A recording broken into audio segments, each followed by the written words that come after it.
Tapi sebelumnya saya mau ngasih tahu kalau ibu saya udah almarhumah ya. Tahun 2015 beliau meninggal.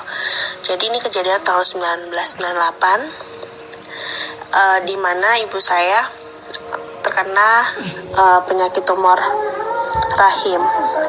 Jadinya dia harus tindakan operasi, harus operasi untuk tumornya itu. Nah akhirnya mama ke rumah sakit di daerah Salemba.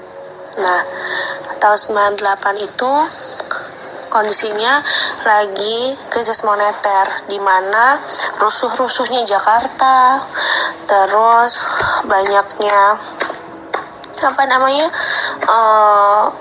banyaknya mayat yang kena rusuh itu. Nah pas saat kejadian itu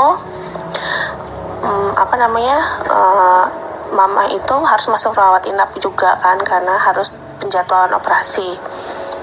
Nah ketika mama masuk itu memang kondisinya banyak pengumuman tempelan gitu untuk itu kondisi-kondisi jenazah yang ditemukan, mungkin keluarganya atau siapa yang untuk memudahkan mencari, dan itu kondisinya banyak yang nggak utuh. Jadi di foto yang ditempel tuh ya benar-benar yang misalnya ada yang kurang apa gitu, kakinya nggak ada, atau matanya misalnya ada yang keluar kayak gitu-gitu, ditempel memang sengaja biar untuk keluarga gampang mencarinya. Nah akhirnya singkat cerita mama masuklah ke rawat inap. Saat masuk rawat inap, dia itu kan belum bisa tidur nih ceritanya, karena kan penyesuaian. Nah terus pas malam-malam itu bunyi kayak dorongan, krek. Nah mama mikir jam segini ngedorong-dorong. Nah mama ngintip lah dari jendela. Pas itu ada yang lewat, itu keranda lewat, tapi nggak ada yang dorong. Kondisi kerandanya ketutup. Mama ketakutan, mama baliklah ke kasur. Terus akhirnya ceritalah sama yang teman sekamarnya. Terus teman sekamarnya itu bilang kalau itu tuh hal biasa. Jadi kalau misalnya keranda itu ketutup, itu kan kondisinya di dalamnya ada jenazah. Tapi kalau kondisinya kebuka, itu tidak ada jenazah. Maksudnya ketutup kain ya. Nah ini udah ketutup kain, itu jalan tapi nggak ada yang ngedorong. Nah terus saya sampai merinding. Terus abis itu akhirnya banyak kejadian. Nah nenek saya datang ke kamar mandi bau anyir, kamar mandi rawat inap mama ya, bau anyir, tapi pasti cari-cari nggak ada darahnya. Terus kalau pintu kamar ditutup tuh kayak ada yang ngegaruk-garuk gitu, tak kayak suara kucing garuk-garuk, tapi pasti bukan, nggak ada kucingnya, terus nggak ada bekas garukannya. Banyaklah cerita seram itu. Terus ada juga yang keluarga pasien katanya tidurnya di tempat anak, dia kan lagi jagain anaknya, terus tiba-tiba dipindahin ke deket kamar jenazah juga ada gitu. Nggak tahu siapa yang pindahin, pokoknya dia pas bangun udah pindah gitu posisinya. Terus akhirnya jadwal operasi mama pun datang, jadwalnya mama operasi. Setelah operasi itu dari pihak perawatnya bilang, Bu jangan dimatiin ya lampunya, biar nyala kondisinya gitu, meskipun tidur tetap aja nyala. Nah tapi karena mama dijagain sama nenek itu nggak bisa tidur kalau misalnya nggak matiin lampu, akhirnya dimatiin lah lampu saat itu. Kondisinya mama tidur, habis operasi masih lemas, nenek di bawah sambil melukin mama yang lagi tidur di kasur. Maksudnya melukin mama, nenek itu tidur di kursi gitu loh, dipeluk. Nah setelah itu mama itu kejang-kejang, tengah malam tuh kejang-kejang. Nah nenek kira mama itu ngigo, hampir kayak setengah mau, tapi antara itulah gitu, karena dia rep-repan gitu. Akhirnya dibangunin sama nenek, disuruh istighfar, disuruh doa. Nah pas disuruh istighfar, disuruh doa, akhirnya kebangun lah. Tapi mama nggak langsung cerita, dia sempet kayak takut gitu. Terus abis itu dia baru cerita kalau dia didatengin sama orang tinggi besar, itu lebih dari satu orang. Saya bingung, saya lupa, antara bingung antara 2 atau 3 gitu ceritanya. Pokoknya lebih dari 1 orang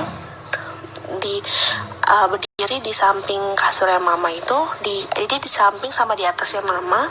Tinggi orangnya tuh tinggi banget, ngelebihin tinggi atap, jadi mukanya tuh nggak kelihatan, dia cuma kelihatan gede tinggi gitu.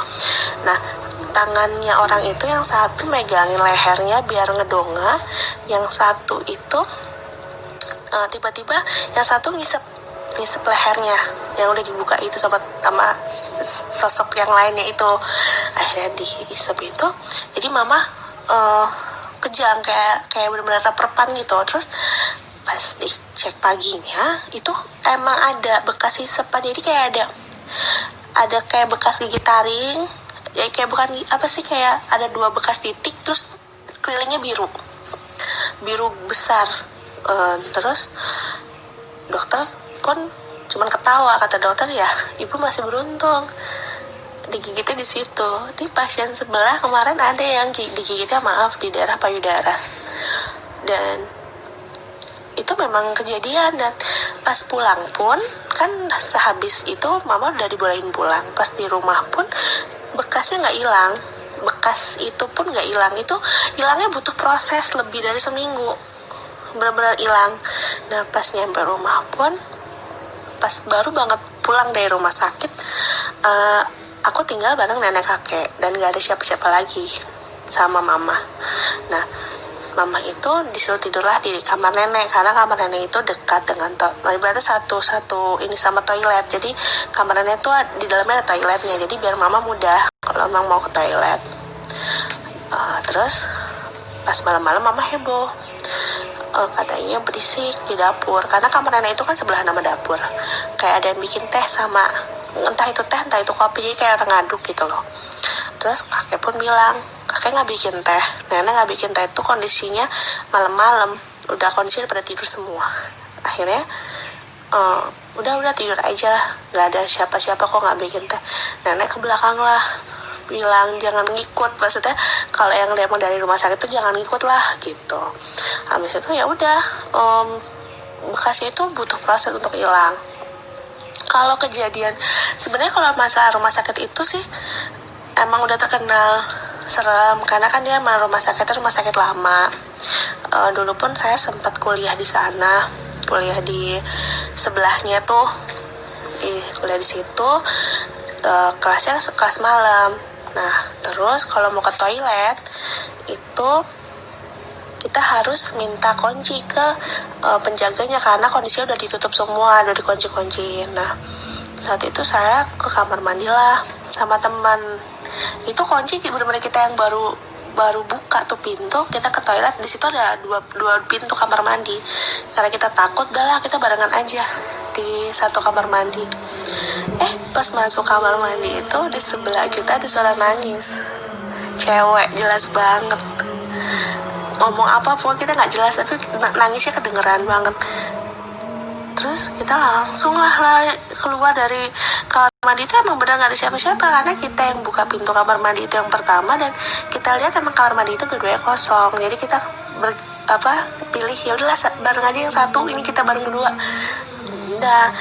Dan ternyata nggak saya juga, ternyata banyak teman saya juga ngerasain itu. Macam-macam sih ceritanya. Jadi kalau buat rumah sakit itu, tapi kalau sekarang sih pas saya main ke sana sekarang udah bagus ya, udah bagus jauh banget, udah bagus. Udah lebih nggak serem dulu. Kalau dulu mungkin serem karena belum direnovasi, jadi masih serem banget gitu. Itu sih Mister untuk ceritanya, kurang lebihnya. Terima kasih.